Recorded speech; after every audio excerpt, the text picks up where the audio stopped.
he wanted to feel like a god. She liked the vampirism. She liked the blood. They found him very romantic and very enthralling. If you wanted to drink, do drugs, go ahead. If you wanted to have sex, go ahead. As a charismatic leader, Rod had a gift. Sadly, it was just a deadly gift.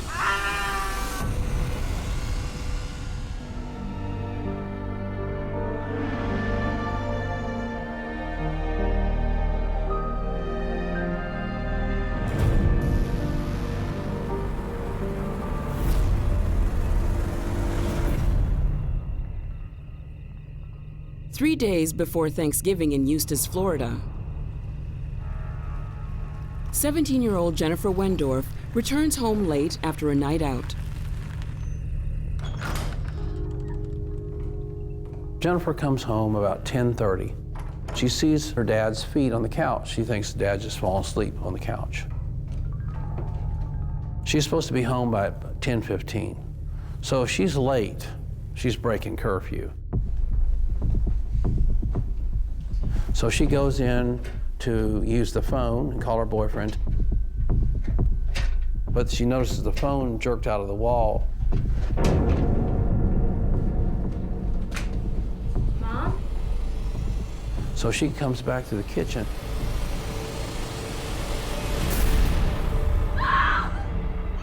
Then she sees her mother covered in blood. So she runs to her dad. Dad.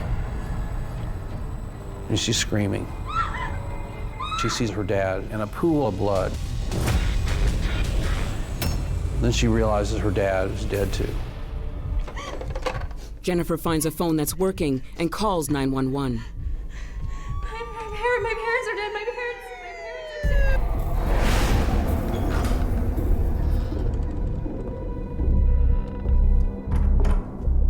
The house is just awful. There's blood everywhere. The first officer on the scene looks at the dad and says his face looked like a hamburger.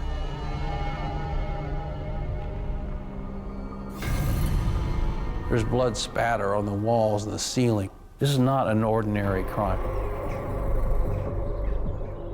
One of the first things they do is, of course, they talk to Jennifer, and she says, a car is missing, and my sister is missing. Right away, they're saying, well, is she a kidnap victim? Was she a participant in this awful crime? What's going on here? 2 dead bodies, a stolen car, and a missing teen. Police are baffled. Crimes like this don't happen in Eustis, Florida.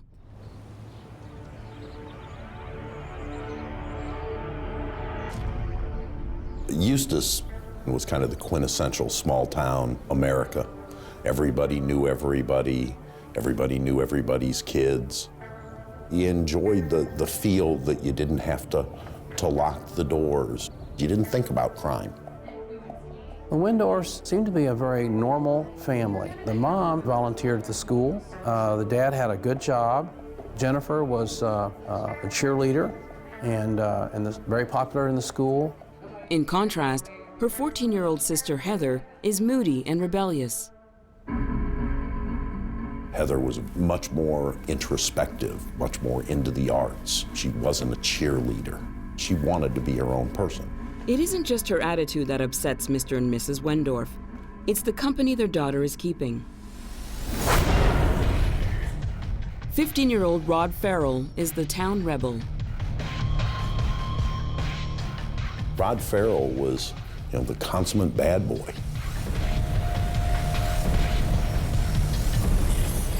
If you were looking to worry your parents a little bit, that would be the guy that you brought home. He was smart, he was fascinating to listen to, and he was very, very good at being superior in a sense. He was very charismatic. It's not only the way Rod looks and his odd behavior. There are also disturbing rumors flying around town. We're hearing about vampires. Rod and his friends were, they were sharing blood. He did tell them that he was a 500-year-old vampire. They would cut themselves and drink blood and profess themselves as vampires. You know, at that time you had Brad Pitt doing vampire movies. That was something that was very charismatic, and a lot of people got involved in it.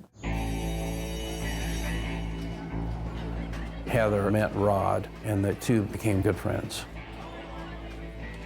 Here's this guy talking all this stuff about fantasy and vampires and living forever. That was very fascinating for Heather. We began to explore the darker aspects, vampirism, witchcraft, different aspects of the occult. Mainly the vampirism is what drew us in. It was, I guess, the sensuality of it. Their relationship is intense, though not sexual. Heather is attracted to Rod's dark side. Here's a girl at that age where, like many teenagers, not happy at home, not happy with the rules that mom and dad might have, maybe a little bit jealous of the attention that's paid to her sister. So them getting together, this is a way to get your parents' goat. She wasn't a girlfriend. My role in the relationship with Heather was guide, person to introduce her to a world that she sought to be part of, but she didn't quite understand at that time. Rod was creating this family, a vampire family, he called it, or a coven. The vampire's always been a very sensual character, seducing its victims, hunting by night, tragic love. There's always been the romance to it. There's always been the dark allure. These young people had a very depressing life in reality, and so the excitement and the imaginative world that Rod provided to them was very exciting. At that time, I was a practitioner of witchcraft. I'd also practiced demonology.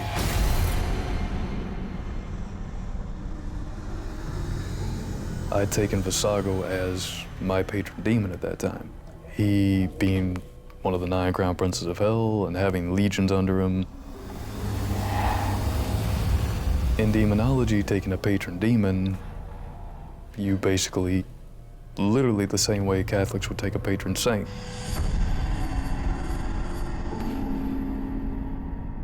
Heather's fascination with Rod intensifies. She wants to become a part of his vampire family. They went into Rod's bedroom. He'd set up an altar, and there were skulls on it, and all this witchcraft books.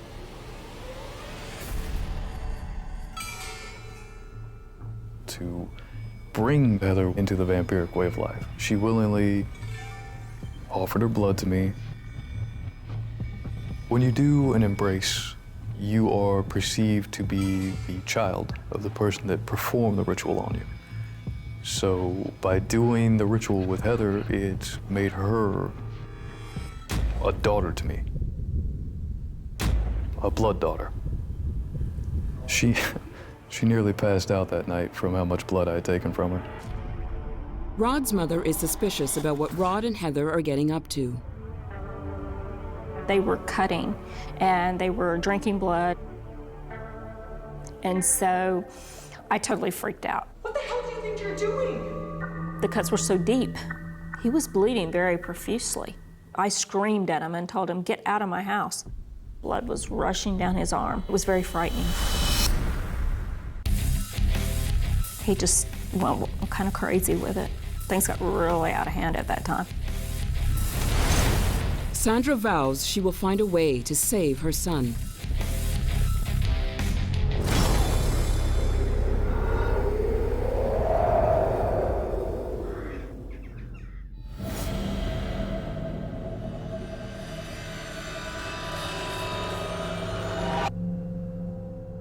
In small-town Eustis, Rod Ferrell is drawing 14-year-old Heather Wendorf deeper into his dark vampiric world.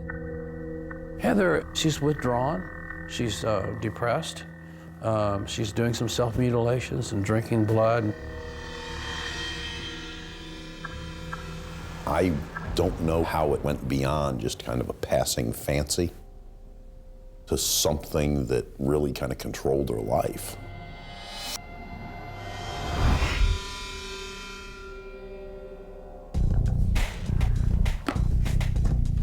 Fearful that Rod is spiraling out of control, his mom Sandra decides they should leave Florida and head back to her hometown 800 miles away.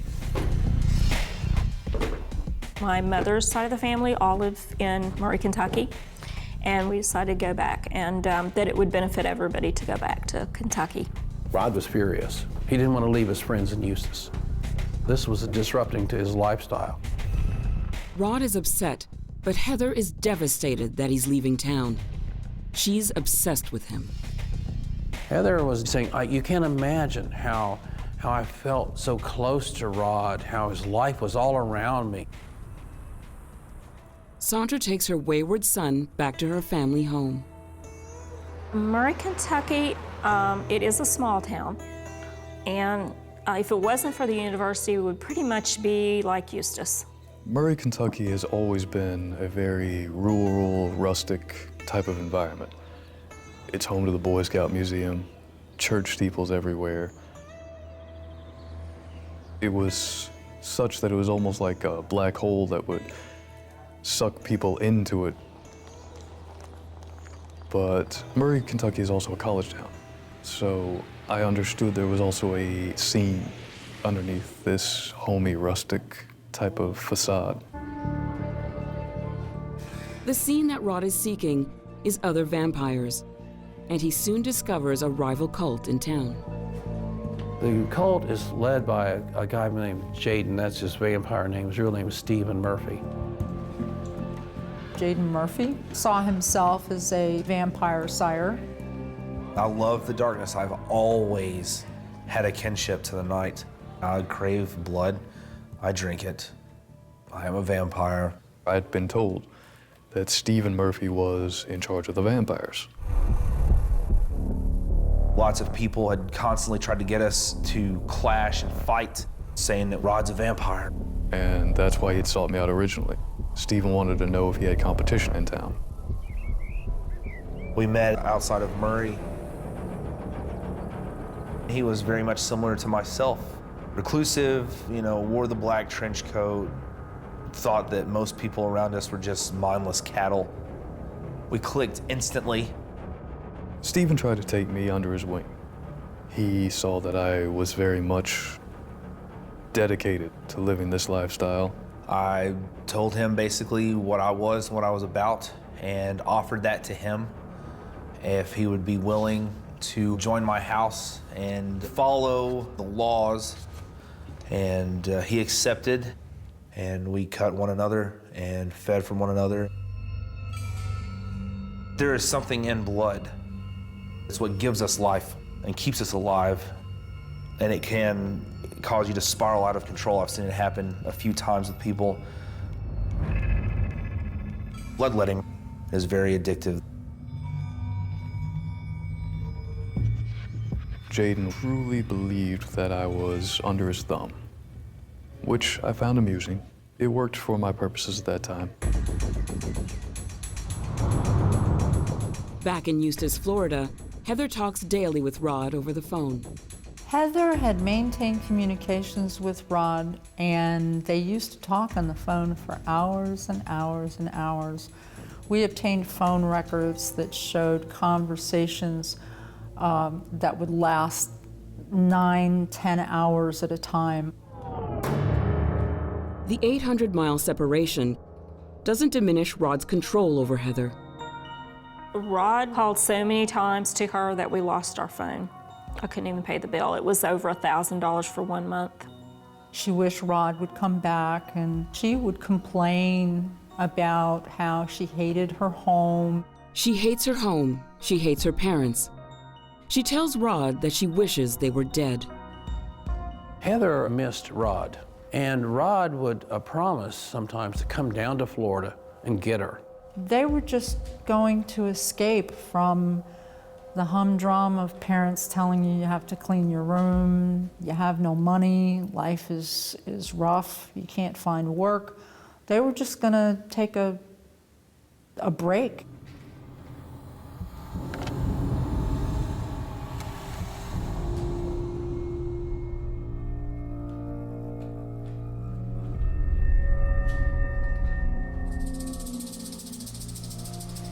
while Heather languishes hundreds of miles away in Eustis, Florida. Back in Kentucky, Rod tires of Jaden and his group and sets up his own vampire coven. Rod started to get, I guess, power hungry. Rod was gathering his own followers. He didn't like Jaden being boss. With his own group, he had a lot more control and a lot more freedom to do whatever he wanted to do. I was in a maelstrom of my own madness. A lot of the kids, they're drawn to the occult because they're kind of loners. Their outlandish behavior is sort of supported. They couldn't find where they belonged, so I made a place for them to belong. If you wanted to drink, do drugs, go ahead. You wanted to have sex, orgies, go ahead. You wanted to worship any dark deity or practice any type of outlandish occultic beliefs, you could. He was taking marijuana and acid, dropping acid, was becoming more enraptured with the fantasy world. It was escalating. He was trying more drugs, ecstasy, cocaine, barbiturates, just experimenting with all of it. They were doing drugs, they were partying, they were having a lot of different, things going on, which no child should be involved in to begin with. Many people believed that I was attempting to open the gates of hell at that time. Rod isn't just drinking his followers' blood. He's having sex with a lot of the girls. One in particular grabs his attention. Charity Keesee began dating Rod, so that was a boyfriend-girlfriend situation. They went from 0 to 60 pretty fast. They were involved in a sexual relationship. Charity's diary. On the front, it's like a little kid's diary, with a picture of a little pony and all that sort of thing. But inside, she talks about sucking blood and how great blood tastes. Well, for those who practice vampirism, the blood is like an aphrodisiac to them.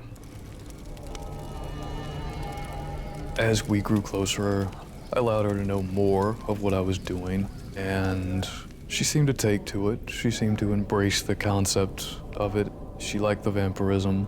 She liked the blood.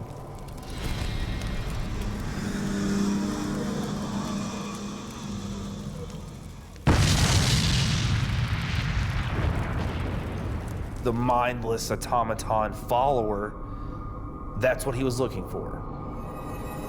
He decided to branch out and find his own people, hence bringing in Scott and Dana. Scott and Dana are both loners, ideal prey for the charismatic Rod Ferrell. For somebody like Scott Anderson, who really never had friends, was the outcast at school, this was the first time that Scott Anderson had an identity, was treated as somebody. There was another girl, her name was Dana. She was like 19 years old at the time. She was older. She was sort of overweight, and she had no friends. And all of a sudden, she joins with Rod's little group, and she's got friends, she's got people coming over and looking after her, and so on.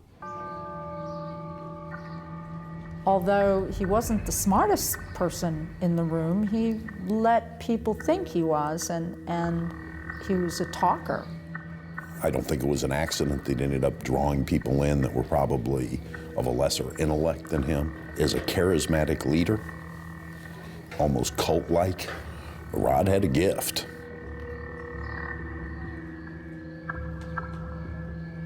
I began to experiment with drugs more. I began to become more physically aggressive. There was an incident with Charity at school, which is really disturbing. He said to the teacher, "I could slit your throat." He got in trouble, big trouble. He got expelled from school. So I had nothing but time on my hands. I had no restrictions.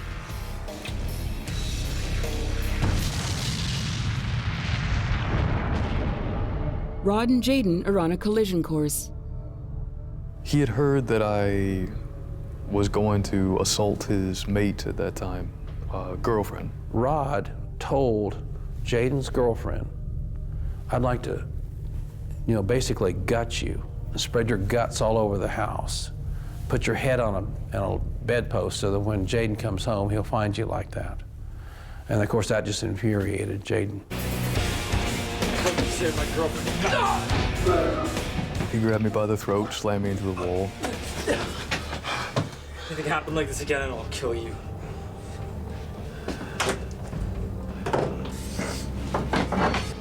I picked up a baseball bat and I slammed it through the door.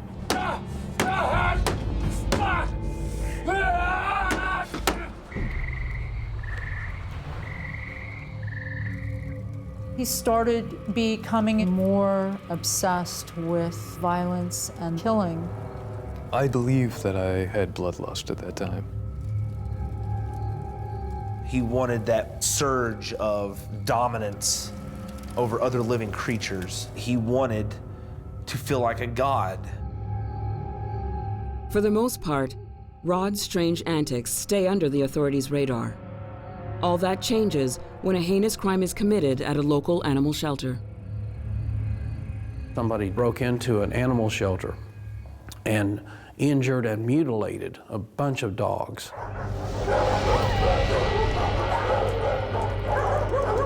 Tore their legs off and did all this horrific stuff. And then you could see in the high grass that they had made some kind of ceremony.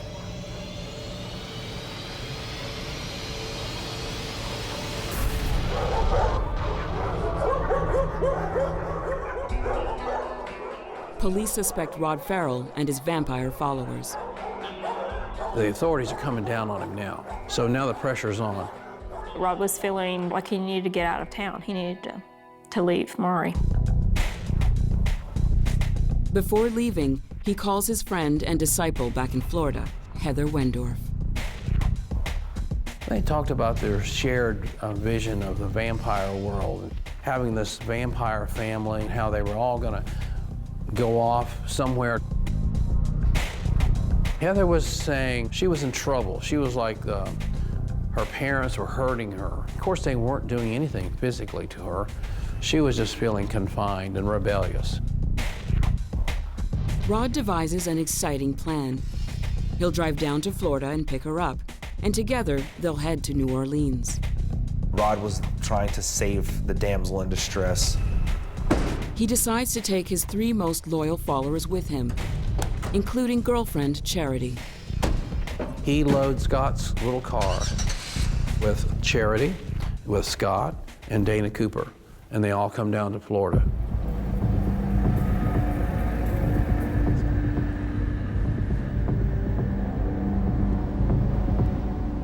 Rod's pronouncements become increasingly apocalyptic and sinister. He's got this pent-up rage. He starts talking about how he's got to kill the Wendorfs. You'll see what I'm capable of. He was very much looking for that ultimate rush. Rod thought that you can't really get more powerful than ending a human existence. Wanting to save Heather, wanting to be omnipotent, the drugs, all those things played a part in his mind. It was totally bizarre, it was insane. Rod's clan arrives in Eustis, Florida, where he has arranged to meet Heather after a 12-month separation. Rod meets Heather over by the cemetery. And there is a cutting ritual that goes on between Rod and Heather.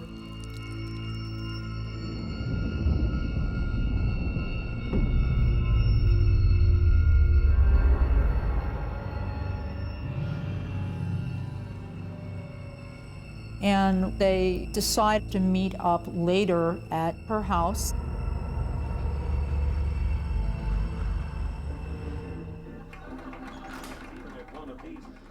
The plan is Heather will grab some clothes and run off with Rod and his vampire family. Hey, Hey, Annie. how you doing? Good. Heather spends a few minutes to watch TV with her parents. Then she gathers her things and slips out the door. But first she leaves a little note. Dear Mom, Dad, and Jenny, I don't have much time, but I must say that I love you all very much. I'm leaving for good, but I don't want you to worry about me because I will be fine. Please don't try and find us. Just know that I'll miss you and will always love you. Heather.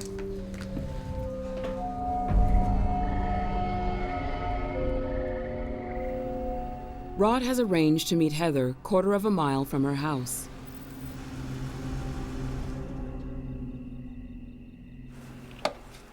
In her haste, Heather forgets to pack everything she needs for the trip. There was some memento that Heather had left behind she wanted me to look for. The decision's made that Rod go back to the house. Okay. I can go back for you. And then Rod says to her, says, you've said to me so many times, you want your parents dead. Do you want me to, kill your parents? She says, no, don't go anywhere near my parents. Don't touch them. Okay. Scott, let's go. Scott and I took off.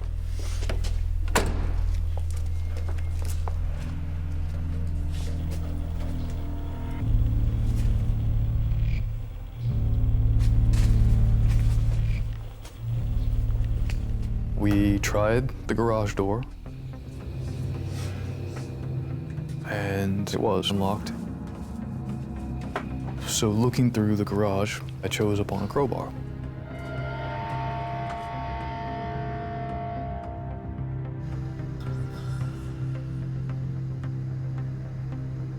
I saw Richard Wendorf asleep on the couch.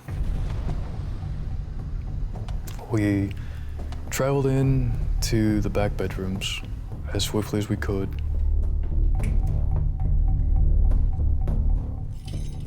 They're creeping through the house. He yanks the phone out of the wall so they can't call.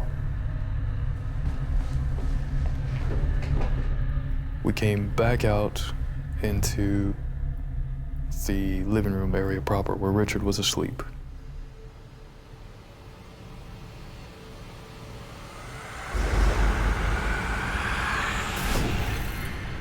And the dad turns and sees him. Then they hear that Heather's mother. She comes out of the bedroom, and he just starts beating on her with this tire iron. Rod Ferrell and his sidekick Scott have attacked Heather's parents and stolen their car. I wiped the blood from my face, my arms, my chest. I took my clothes off and burnt them. Rod has got his sight set on the Wendorf's SUV. It's a newer vehicle, it's a nice vehicle. So they take the SUV, and then they go down the road.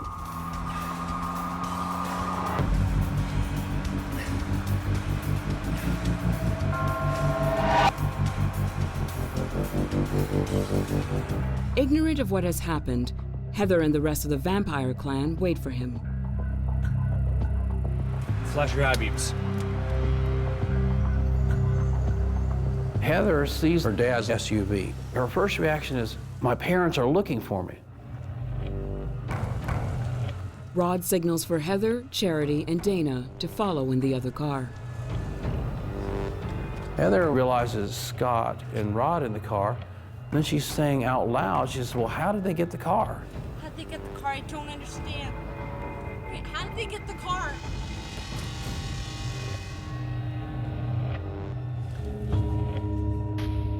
She doesn't understand. The convoy heads out for New Orleans. Meantime, Heather's 17-year-old sister returns home from a night out. Jennifer walks into a brutal murder scene where you see your father bludgeoned about the head. Blood, brain matter. Mom laying dead. None of us I think, would ever want to walk in and see what she saw. She's on the 911 call. She says, "My parents are dead." What this is that they have been killed. Blood everywhere. Okay, we're on the way.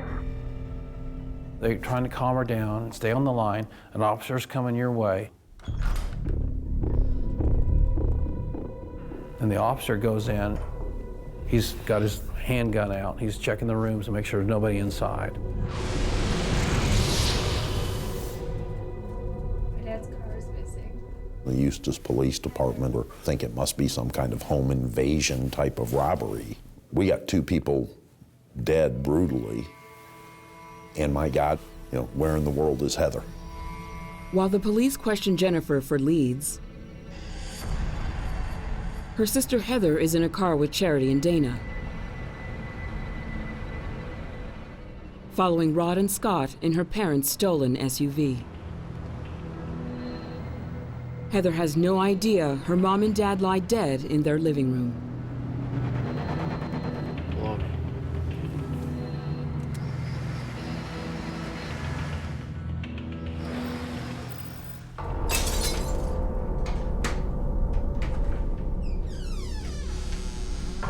A few hours into their journey, Rod decides to break into a house.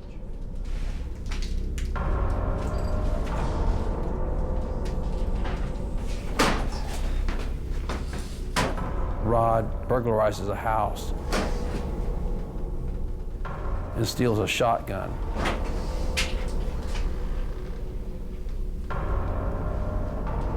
Tyler.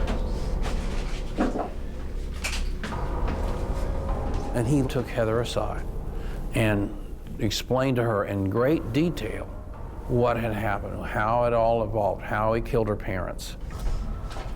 Tell you something.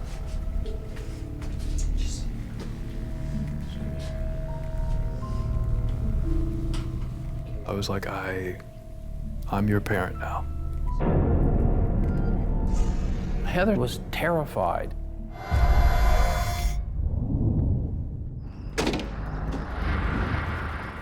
Rod gets them to swap license plates. They're all going to travel in the stolen SUV. Come on. So we all traveled together in one pack. Let's go. And we took off for New Orleans.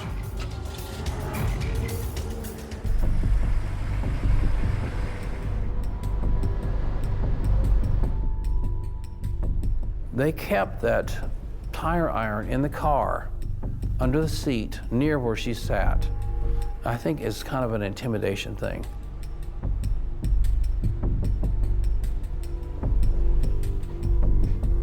Back at the Wendorf house, the police are putting the pieces together.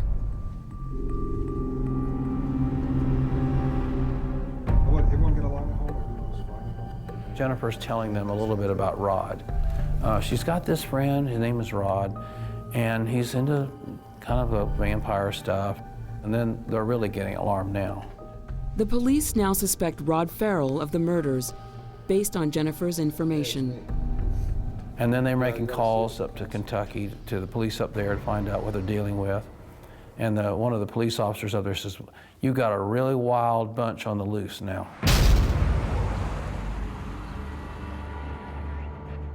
Vampire killers are running wild, and the police have no idea where they are.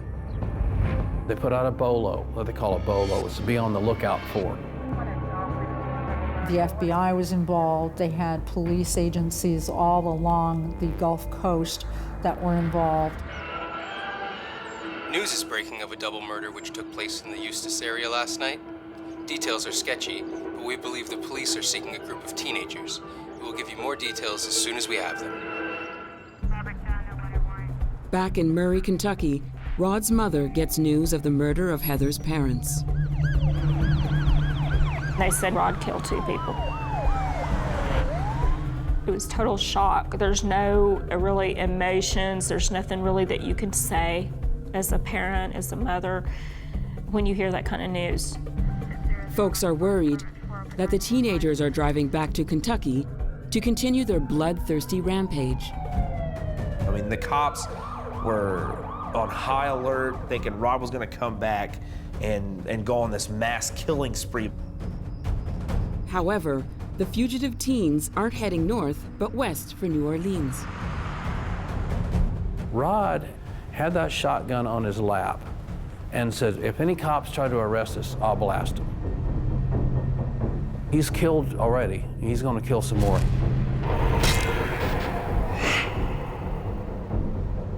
After 3 days on the run, Rod's band of teen vampires are beginning to lose faith in their leader. Rod is struggling in some ways to have them believe, you know, I'm this immortal soul and I'm your leader. And there's kind of a dichotomy in the way that you see the kids react and feel. I think that veneer is shot for them. Even to them, he has crossed the line. This isn't romantic. Is it just wrong?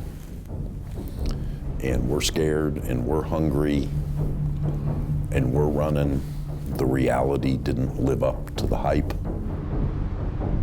When we reached Baton Rouge, we were virtually on the last legs of the money we had. Charity believed that she could get money on a wire from her mother. Charity calls her mother, who is a corrections officer in South Dakota. Mom says, look, I'll wire some money to this motel. Well, of course, she tips the police officers off in Baton Rouge.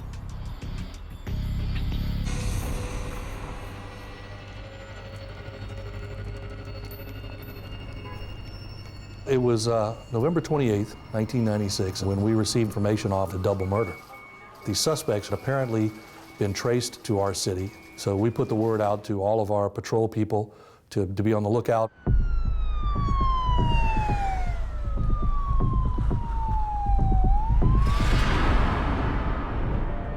Despite his better judgment, Rod agrees to collect the money supposedly wired by Charity's mom.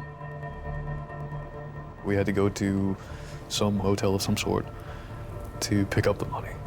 And I told her, I said, this is a trap. I was like, once we go there, there will be cops everywhere. No, my mom wouldn't do that. And she's already wired us the money, okay?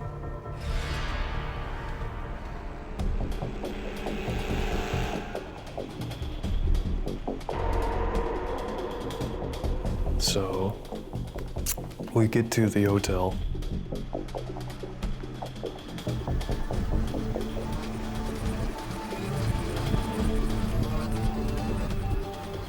I looked across behind the hotel.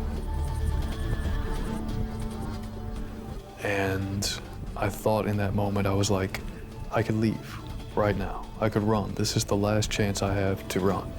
If not, I will probably die. We were dealing with violent suspects who had committed a double murder, and so you take every precaution as a law enforcement officer when dealing with those type suspects. Surely enough, as I believed, mere moments later, there were numerous police all getting out and all drawing their weapons and all telling me to freeze and don't move. Those traveling with me were worried that I would take drastic measures. They saw that I had reached the point of no return. If I die, so be it. We are surrounded by armed officers! All of these people ranked up against me, weapons drawn and ready to use them. They didn't realize how much I just had given up, how much I didn't care. Rod's teenage bravado is short-lived. I thought to myself, I'm a up, mentally deranged teenager who's about to lose his entire life. And the only thing I might be able to do is save these other idiots who have followed me. There was no attempt to run or offer any resistance, and they were taken into custody and detained at that point.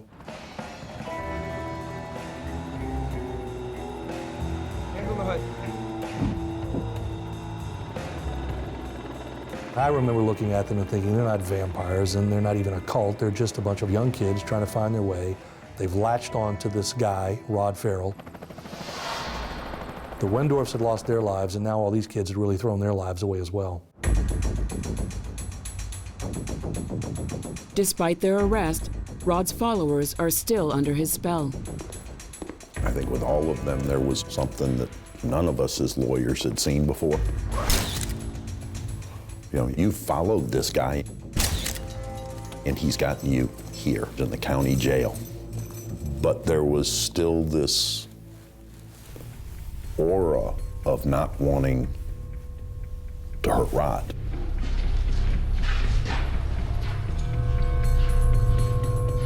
Most of the time I saw them, they just seemed beaten down, very tired, lost kids. You know, I actually felt sorry for a couple of them looking at them because they clearly appeared to be kids with no sense of direction who had gotten involved in something that they had not thought through the consequences of, and now we're going to have to deal with those consequences for the rest of their lives. Rod was a big fan of Rod. You could tell that he was the type of person who thought very highly of himself. Even though he would throw off these lines about he didn't care about life and he didn't care about himself, you could tell that he did care about himself and the world centered around him. For investigators, the clan's reluctance to talk doesn't much matter. Rod decides to come clean. Hey, I want to make a statement. I want to tell my story. I told him, I need to be able to tell you what happened. And that's what led to the confessions, the infamous confessions.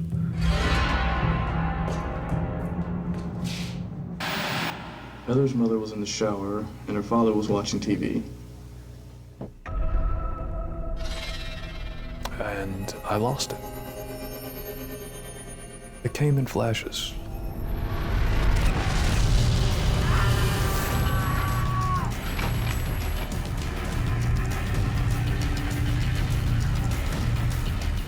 I remember striking him as hard as I could. And I just kept striking him.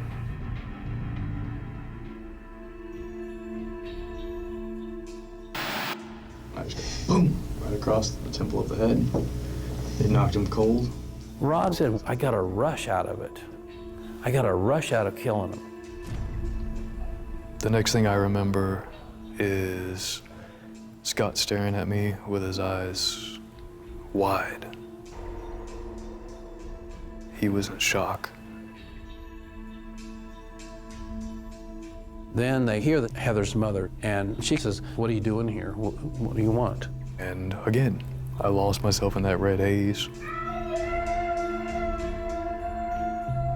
He just starts beating on her with this tire iron and just keeps on beating her until her brainstem is exposed. There's pieces of skull everywhere. I just kept beating him and beating him and beating him and beating him, taking pleasure in it at that. Rod thought that if you take somebody's life, you become like a god.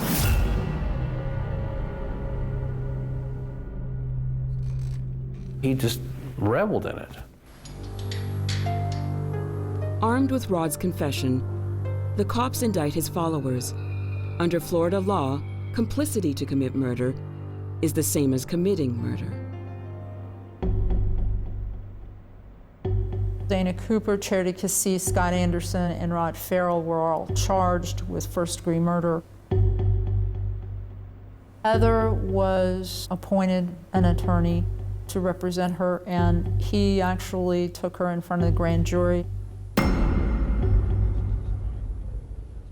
The grand jury, after listening to her statement, decided that they did not want to charge her with any offenses, so she was released. Heather Wendorf is cleared of all charges. There were a lot of people who felt that Heather should have been prosecuted. She and Rod had been having conversations about how miserable she was. And Rod, in his mind, felt he was the only person who could come and help her. The brutal murder of the Wendorfs shocked the nation. Charity Keesee received a sentence of 10.5 years. Dana Cooper received a sentence of 17.5 years. Scott Anderson received a life sentence. Rod's trial for double murder opens on February 2nd, 1998 in Florida. Rod pled guilty for the crimes that he was charged with. The jury came back with a 12-0 verdict, recommending that Rod be put to death. That's something I've thought about for many years. How, as a child, because really that's all I was. For everything I was doing, for everything I thought that I knew, I was an idiot child. I was a 16-year-old boy who thought he knew more than he really did. And it's made me think, if I had just done anything else, if I had just... They did show the film of his confession. So I just beat him until he died. And it didn't take them long at all to make their decision to send a 16-year-old to death row. Did you strike him anywhere else with the crowbar or just in the head? I struck him once in the chest because he wouldn't stop breathing, so I stabbed him in the heart. I took the straight into the crowbar and just started bashing the back of her head. I believe at that time he was the youngest person on death row. When they pronounced the death sentence, I said, I accept it. I accept it for what it is. I just evidently will die younger than I had expected. Rod's sentence was eventually commuted to life imprisonment. He is still behind bars and will never be released.